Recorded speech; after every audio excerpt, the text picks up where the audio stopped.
তোমারে কি ভুলা যাইব, অধনি তোমারে কি ভুলা যাইব।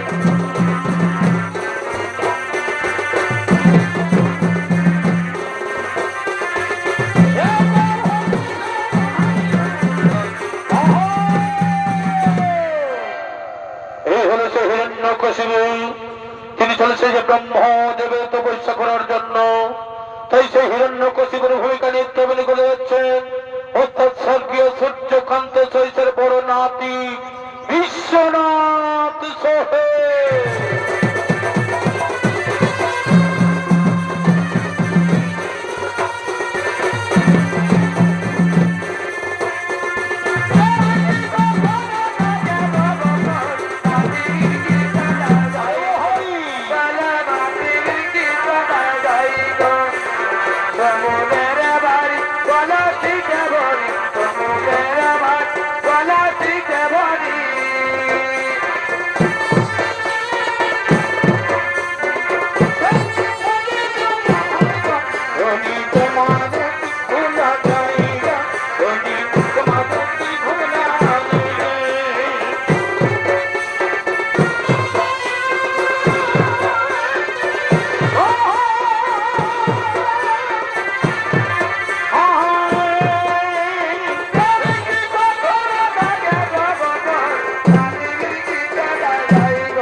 প্রতিশোধ প্রতিশোধ দাউ দাউ করে চলছে আমার অন্তর। বিনা অপরাধে ভাতা হিরণ্যকশিপু করে নিধন, এই হত্যাকাণ্ডের জন্য দেবতাদের উপর আমাদের নিতে হবে চরম প্রতিশোধ। কিন্তু না, তার আগে সৃষ্টিকর্তা ব্রহ্মদেবকে তো বলছে সন্তুষ্ট করে অমরত্ব বর লাভ করি, তারপরে ইন্দ্রলোক থেকে শুরু করে বৈকুণ্ঠ রাখিব আমার দখলে। তাই সেই ব্রহ্মদেব করে তোমার যত হলে ও ব্রহ্মদেবায় নমো নমঃ, ও ব্রহ্মদেবায় নমো নমঃ, ও ব্রহ্মদেবায় নমো নমঃ। বলো বৎস হিরণ্যকশিপু, তুমি চোখ খুলে দেখো, তব সন্নিধানে উপস্থিত আমি। বলো বৎস, কি মনোবাসনা তোমার? আমার প্রণাম গ্রহণ করুন, আমার প্রণাম গ্রহণ করুন ব্রহ্মদেব। আমার ডাকে যদি সারা হয়ে প্রসন্ন, তবে আমায় অমরত্ব বর প্রদান করুন, আমায় অমরত্ব বর প্রদান করুন। আমি কি রূপে তোমায় অমরত্ব বর করবে প্রদান? আমি তো নিজেই অমর নয়, আমার একদিনে হইবে মরণ, তবে সময়ের ব্যবধানে। চারি যুগ হয় আমার একদিন, আর 365 দিন হয় 1 বছর। তাই রূপে 100 বর্ষ আমার পরমায়ু, আর তাই অমরত্ব বর ছাড়া যা চাইবে আমি তোমায় করিব প্রদান। তাহলে শোনো হে মোরাল বাহন, এই বর প্রদান করুন আমায়, যে তোমার সৃষ্টির কোন প্রাণীর হাতে না হয় মরণ। আরো বলি শোনো, দিবা এবং রাত্রিকালে, আর গৃহ মধ্য বাইরে এবং আকাশে ভূতলে, এবং কোন অস্ত্র শস্ত্র যেন আমার না হয় মরণ। তথাস্তু বৎস, ভক্তের অধীনই আমি তোমার আশা করলাম পূরণ। তথাস্তু তথাস্তু তথাস্তু।